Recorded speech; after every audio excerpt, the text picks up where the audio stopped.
नमस्कार दोस्तों, स्वागत है आप सभी का आपके अपने YouTube channel Shyam class study में। प्यारे साथियों, आज के इस वीडियो में एग्जामपुर के संगम प्रैक्टिस सेट 2 का सॉल्यूशन आपको कराने वाला हूं और आपको मैं बता दूं कि इस प्रैक्टिस सेट को आप लोग पूरा कर लीजिए, क्योंकि ये जो प्रैक्टिस सेट अगर आपने पूरे 15 प्रैक्टिस सेट लगा लिए तो आपका यूपी पुलिस कांस्टेबल री एग्जाम में आपका 230 प्लस स्कोर आना 100% है, तय है। तो इस वीडियो को आप लोग शुरू से लेकर के एंड तक फुल वॉच करना। अगर आपको ये वीडियो पसंद आए तो वीडियो को आप लोग लाइक कर देना। चैनल को आप लोगों ने अभी तक सब्सक्राइब नहीं कर रखा होगा तो चैनल को आप लोग जरूर सब्सक्राइब कर लीजिएगा।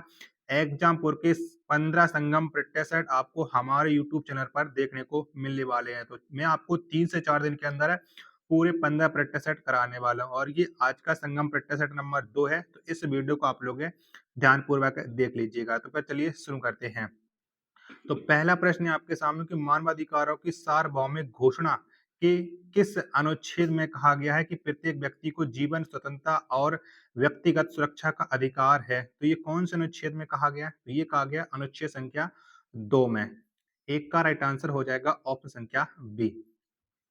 दूसरा प्रश्न है आपके सामने कि निम्नलिखित में से भारतीय राष्ट्रीय कांग्रेस के तीसरे अधिवेशन की अध्यक्षता किसने की? तो बताओ किसके द्वारा कांग्रेस के तीसरे अधिवेशन की अध्यक्षता की गई थी? तो ये अध्यक्षता की थी बदरुद्दीन तैयब जी ने। 2 का ए ऑप्शन है करेक्ट आंसर हो जाएगा। तीसरा प्रश्न है आपके सामने कि सिरके का मुख्य घटक क्या है? तो बताओ कौन सा होता है सिरके का मुख्य घटक? तो ये होता है एसिटिक एसिड। 3 का ए ऑप्शन है वो इस प्रश्न का राइट आंसर हो जाएगा। चलिएगा, चौथा प्रश्न है आपके सामने कि निम्नलिखित में से लेखक रविंद्रनाथ टैगोर ने कौन सी पुस्तक लिखी है? तो फटाफट से बताओ कौन सी पुस्तक लिखी है? तो रविंद्रनाथ टैगोर ने लिखी है गीतांजलि। ए ऑप्शन है करेक्ट आंसर हो जाएगा।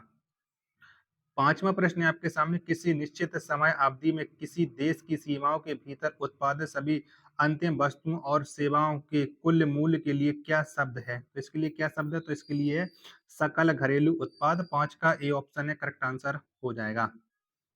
चलिएगा, अगला प्रश्न आ जाता है प्रश्न संख्या 6 है आपके सामने कि निम्नलिखित में से किस संगठन का मुख्यालय हैदराबाद तेलंगाना में स्थित है? तो कौन संगठन का मुख्यालय है? चारों ऑप्शन है वो आपकी स्क्रीन पर शो हो रहा है। तो इंडियन स्कूल ऑफ बिजनेस का है। ऑप्शन संख्या ए इस प्रश्न का करेक्ट आंसर हो जाएगा। सातवां प्रश्न है आपके सामने कि उत्तर प्रदेश पुलिस का प्रमुख कौन होता है? तो कौन होता है? तो उत्तर प्रदेश पुलिस का जो प्रमुख होता है वो होता है पुलिस महानिदेशक, जिसे हम डीजीपी बोलते हैं। 7 का ए ऑप्शन है करेक्ट आंसर आप लोगों का हो जाएगा। आठवां प्रश्न है आपके सामने कि भगवान कृष्ण के जन्म के उपलक्ष्य में कौन सा त्योहार मनाया जाता है? तो कौन सा मनाते हैं? तो ये मनाते हैं जन्माष्टमी। ए ऑप्शन है वो करेक्ट आंसर हो जाएगा।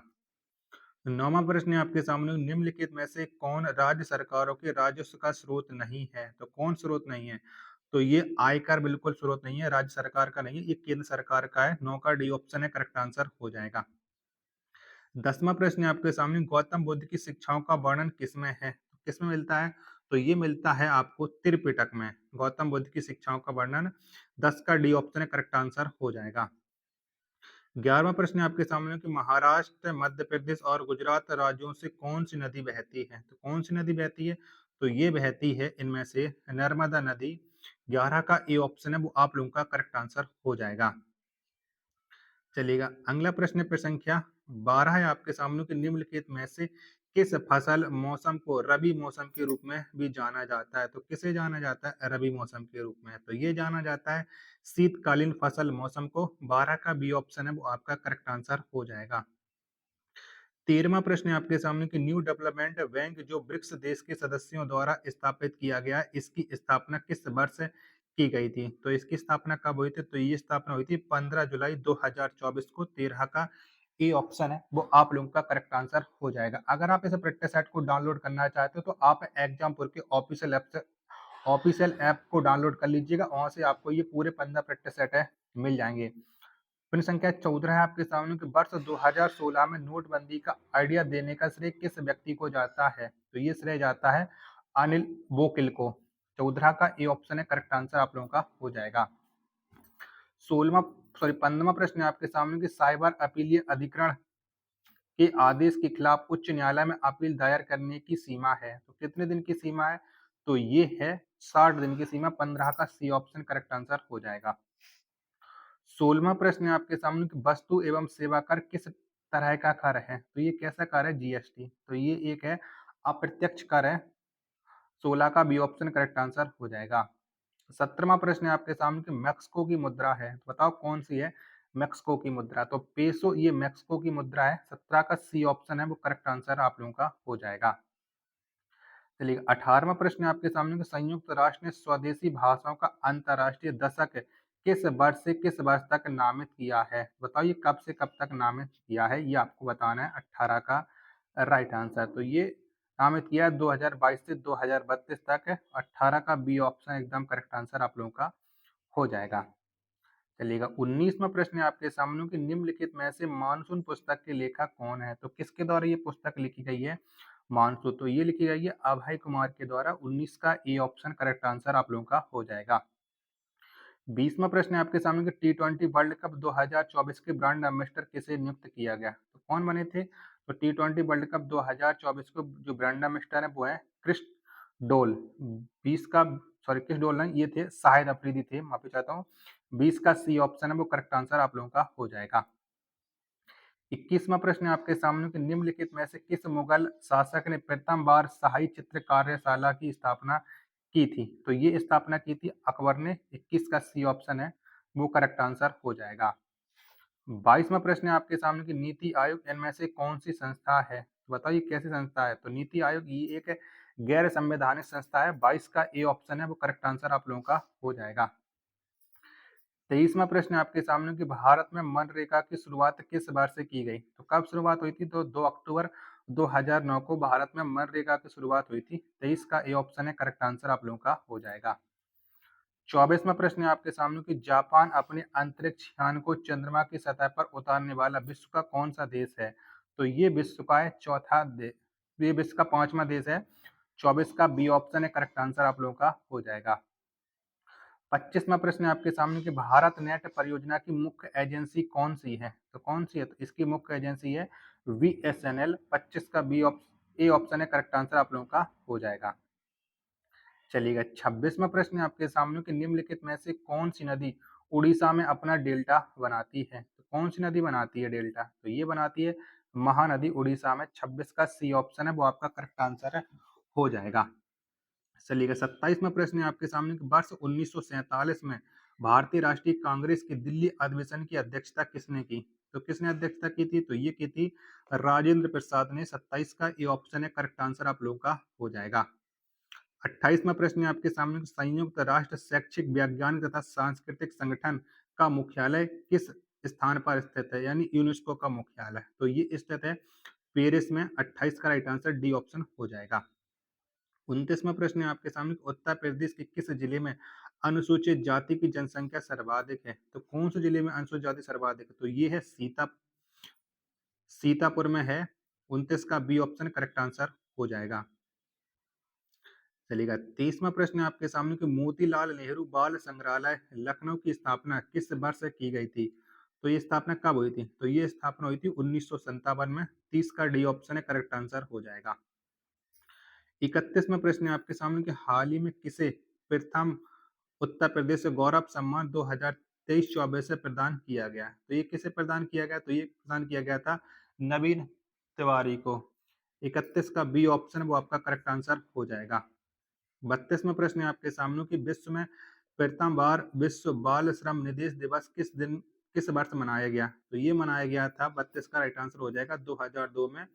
बी ऑप्शन है वो इसका एकदम से राइट आंसर हो जाएगा। 33वां प्रश्न है आपके सामने कि इलाहाबाद उच्च न्यायालय के प्रथम भारतीय मुख्य न्यायाधीश थे, तो कौन थे? तो इसके जो प्रथम मुख्य न्यायाधीश थे वो आपको बताना है। तो 33 का जो राइट आंसर हो जाएगा ये थे शाह मोहम्मद सुलेमान। यानी 33 का डी ऑप्शन वो इसका करेक्ट आंसर आप लोगों का हो जाएगा। 34वां प्रश्न है आपके सामने कि निम्नलिखित में से किस देश में एसर एनर्जी ट्रांजिशन द्वारा यूरोप का पहला हाइड्रोजन तैयार बिजली संयंत्र स्थापित किया जाएगा? तो ये स्थापित किया जाएगा यूनाइटेड किंगडम में यानी यूके में। 34 का सी ऑप्शन है वो इसका एकदम से राइट आंसर हो जाएगा। चलिए अगला प्रश्न पे संख्या 35 है आपके सामने कि भारत और मंगोलिया की सेनाओं के मध्य संयुक्त सैन्य अभ्यास नॉर्मडेक एलिफेंट का 12वां संस्करण किस राज्य में आयोजित किया गया? तो ये कहाँ पर आयोजित किया गया? तो ये आयोजित किया गया था भारत के मेघालय राज्य में। 35 का ए ऑप्शन है करेक्ट आंसर हो जाएगा। 36वां प्रश्न है आपके सामने कि निम्नलिखित में से महात्मा गांधी मनरेगा योजना के अंतर्गत वर्ष 2024-25 में मजदूरी दर बढ़ाकर औसत कितनी कर दी गई है? तो ये कितनी कर दी गई? तो ये कर दी गई है 289 रुपए। 36 का ए ऑप्शन है करेक्ट आंसर हो जाएगा। 37वां प्रश्न है आपके सामने कि वित्तीय वर्ष 2024-25 में आदर्श स्टेशन योजना के अंतर्गत कितने स्टेशनों का उन्नयन करने के लिए पहचान किया गया है? तो ये पहचान किया गया है 1251 का। 37 का बी ऑप्शन है करेक्ट आंसर आप लोगों का हो जाएगा। 38वां प्रश्न है आपके सामने कि हाल ही में क्षेत्रीय सुरक्षा समूह कोलंबो सिक्योरिटी कॉन्क्लेव का नया सदस्य बना है। तो कौन बना है? तो इसका नया सदस्य बना है बांग्लादेश। 38 का बी ऑप्शन है करेक्ट आंसर आप लोगों का हो जाएगा। 39वां प्रश्न है आपके सामने कि मुझे किस प्रकार का सर्वनाम है? तो मुझे ये एक उत्तम पुरुष सर्वनाम है और अब ये आपके हिंदी के प्रश्न शुरू हो चुके हैं। 40वां प्रश्न है आपके सामने कि उल्लंघन में कौन सा उपसर्ग है? तो कौन सा उपसर्ग लगा उल्लंघन में? तो यहाँ पर लगा हुआ है उत उपसर्ग। 40 का सी ऑप्शन है वो इसका एकदम से करेक्ट आंसर आप लोगों का हो जाएगा। 41वां प्रश्न है आपके सामने कि निम्नलिखित में से कौन सा वर्ण अघोष है? तो बताओ अघोष वर्ण बताना है। तो का कबूतर ये अघोष वर्ण है। 41 का ए ऑप्शन है वो राइट आंसर हो जाएगा।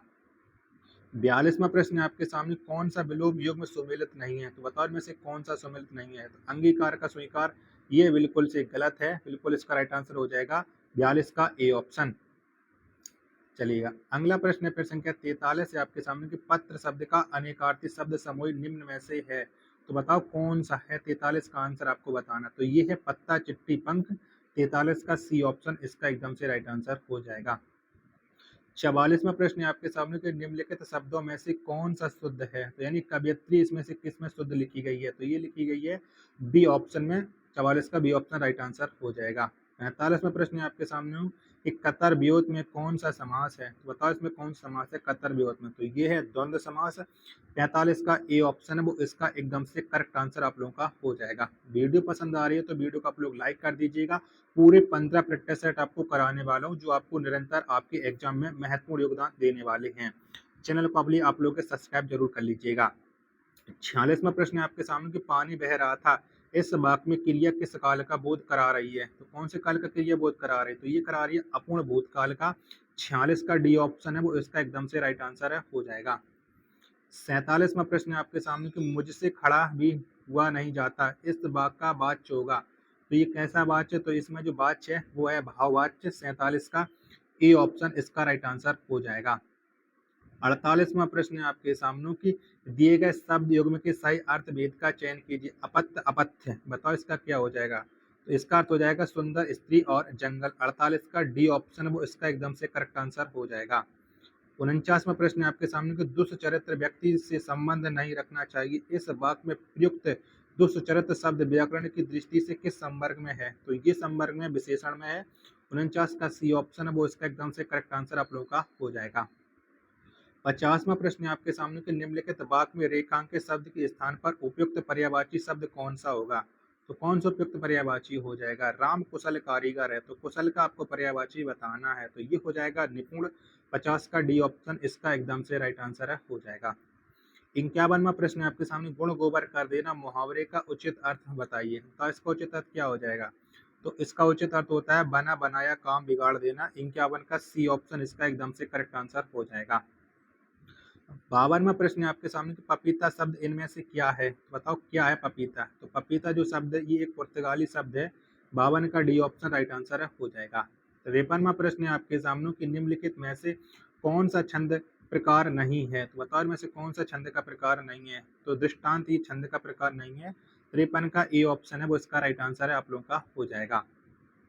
54वां प्रश्न है आपके सामने कि तेरी बर्छी ने बर छीने हैं खलन के पंक्ति में कौन सा अलंकार है? तो बताओ 54 में कौन सा अलंकार हो जाएगा? तो यहाँ पर जो अलंकार है वो है आपका यमक अलंकार। 54 का डी ऑप्शन राइट आंसर हो जाएगा।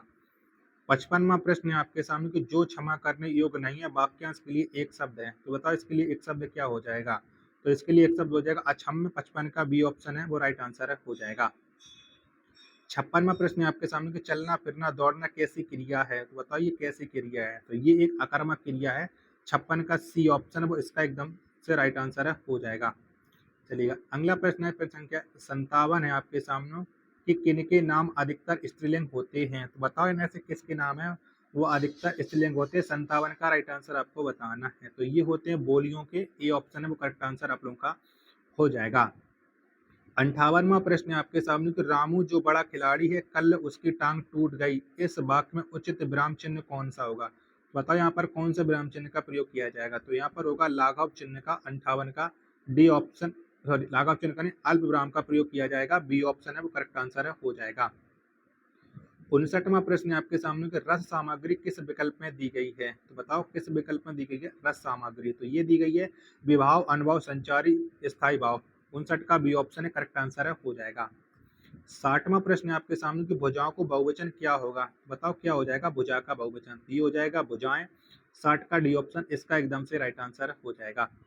61वां प्रश्न है आपके सामने कि निम्नलिखित में तद्भव शब्द का चयन कीजिएगा। तो इनमें से तद्भव कौन सा है? तो हींग जो है ये तद्भव शब्द हो जाएगा। 61 का सी ऑप्शन है वो राइट आंसर हो जाएगा।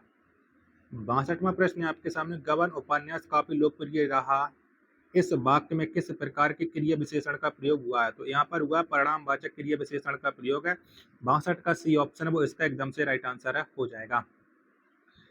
63वां प्रश्न है आपके सामने कि जिन ढूंढा तिन पहिया गहरे पानी बैठ, लोकोक्ति का अर्थ है। बताओ इस लोकोक्ति का क्या अर्थ हो जाएगा? तो इस लोकोक्ति का अर्थ होता है परिश्रम का फल अवश्य मिलता है। 63 का ए ऑप्शन है वो राइट आंसर हो जाएगा।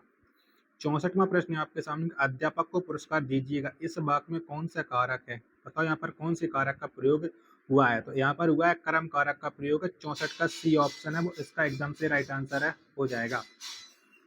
65वां प्रश्न है आपके सामने कि इनमें से लुटेरा में प्रयुक्त प्रत्यय कौन सा है? तो कौन सा प्रत्यय लगा हुआ है लुटेरा में? तो लुटेरा में लगा हुआ एरा है।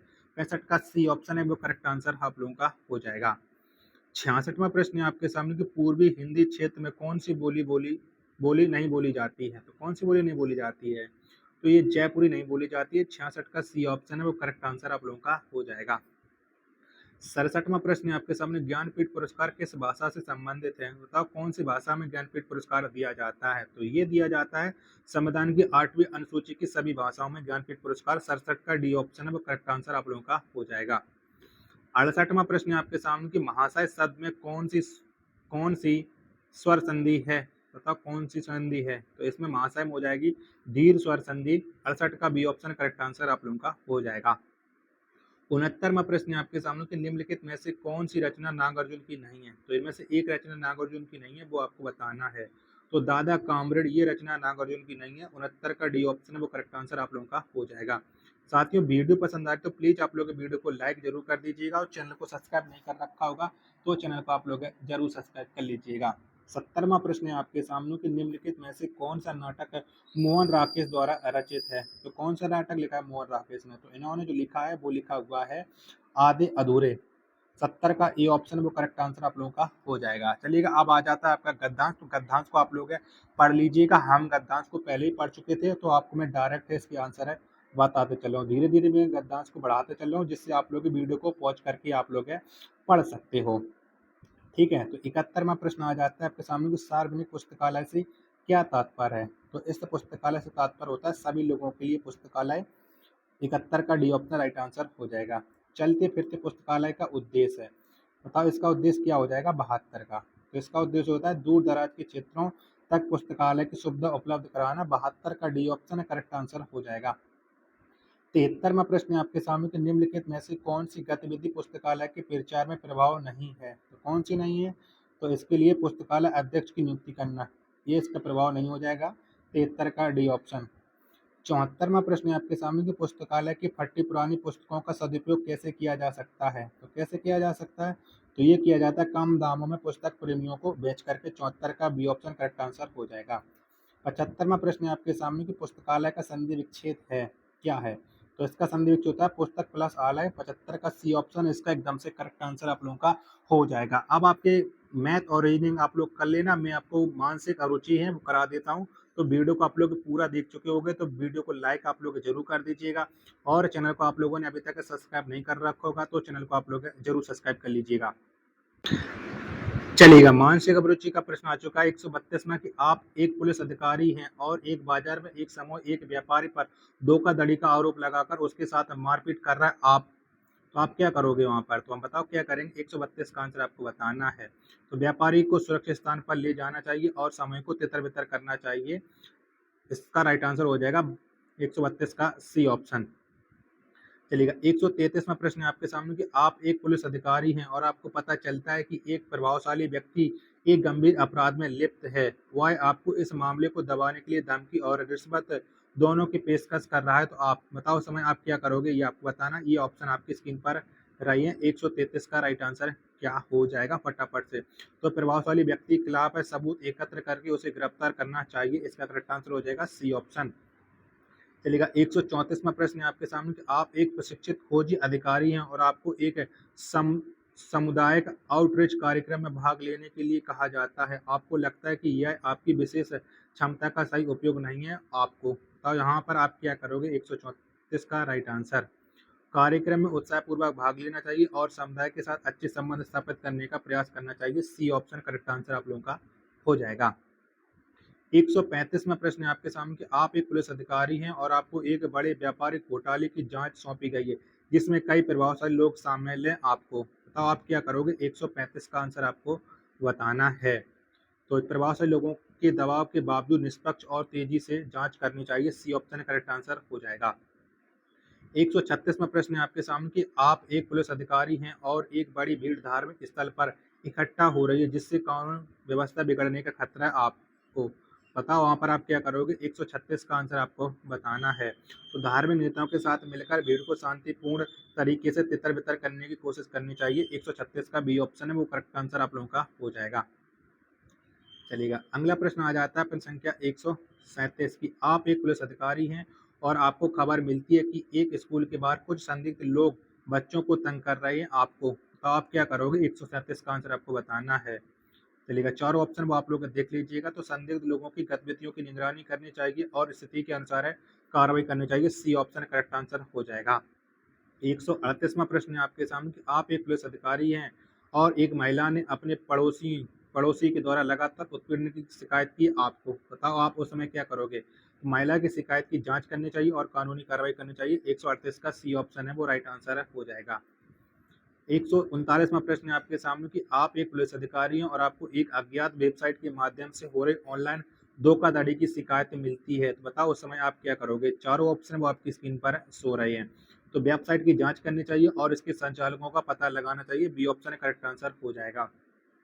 140वां प्रश्न है आपके सामने कि आप एक जांच अधिकारी हैं और आपको पता चलता है कि एक नेता ने सरकारी धन का दुरुपयोग किया है आपको। बताओ आप उस समय क्या करोगे? 40 का आंसर। तो नेता के खिलाफ सख्त कानूनी कार्रवाई करनी चाहिए। 140 का बी ऑप्शन राइट आंसर हो जाए, क्योंकि कानून है सबके लिए बराबर, चाहे नेता हो चाहे आदमी हो, कोई भी हो। 141वां प्रश्न है आपके सामने कि आप एक पुलिस अधिकारी हैं और आपको एक बड़े भ्रष्टाचार मामले की जांच सौंपी गई है। इस मामले में कई उच्च पदस्थ अधिकारी शामिल हैं आपको। बताओ आप क्या करोगे? चारों ऑप्शन मैं आपको दिखा दे रहा हूँ। 141 का राइट आंसर है क्या हो जाएगा? तो निष्पक्ष और सख्ती से जांच करनी चाहिए, भले ही उच्च पदस्थ अधिकारी शामिल हों। बी ऑप्शन करेक्ट आंसर आप लोगों का हो जाएगा। 142वां प्रश्न है आपके सामने कि आप एक पुलिस अधिकारी हैं और आपको एक आतंकवादी हमले की आशंका के बारे में जानकारी मिलती है, जबकि आपका बच्चा गंभीर रूप से बीमार है और अस्पताल में भर्ती है आपको। बताओ आप वहाँ पर क्या करोगे? 142 के चारों ऑप्शन अब आपकी स्क्रीन पर शो रहे हैं। बच्चों की देखभाल के साथ-साथ हमले की जांच के लिए सहयोगी को मार्गदर्शन देना चाहिए। सी ऑप्शन है वो करेक्ट आंसर आप लोगों का हो जाएगा। चलिएगा 143वां प्रश्न है आपके सामने। एक स्कूल के प्रधानाचार्य के रूप में आप छात्रों के बीच बढ़ते हुए साइबर बुलिंग के मामलों का सामना कर रहे हैं आपको। बताओ वहाँ पर आप क्या करना चाहिए? तो साइबर बुलिंग के खिलाफ एक कड़ी नीति लागू करनी चाहिए। बी ऑप्शन वो आपका करेक्ट आंसर हो जाएगा। तो ये मानसिक अभिरुचि के बहुत ही ज़्यादा महत्वपूर्ण प्रश्न थे जो आपको मैंने करा दिया। एक और प्रश्न है आपके साथ लिए। एक कंपनी के एचआर प्रबंधक के रूप में आपको किसी कर्मचारी की रिपोर्ट मिलती है कि उन्हें उनके सहयोगी द्वारा यौन उत्पीड़न का सामना करना पड़ा है। आपकी तत्काल प्रतिक्रिया क्या होनी चाहिए? तो आपकी प्रतिक्रिया क्या होगी ये आपको बताना है। तो घटना की जांच के लिए एक अतिरिक्त समिति गठन करें। ये इसका राइट आंसर हो जाएगा ऑप्शन संख्या बी। तो साथियों अगर आपको ये वीडियो पसंद आई हो और ये संगम प्रैक्टिस सेट 2 पसंद आया तो वीडियो को लाइक कर दीजिएगा, और इस पूरे प्रैक्टिस सेट अगर आप लोग डाउनलोड करना चाहते हैं तो एग्जामपुर के ऑफिशियल ऐप पर जाकर के आप इस प्रैक्टिस सेट को डाउनलोड कर सकते हैं। मिलते हैं अपने तीसरे प्रैक्टिस सेट के साथ, तब तक के लिए धन्यवाद। जय हिंद, वंदे मातरम।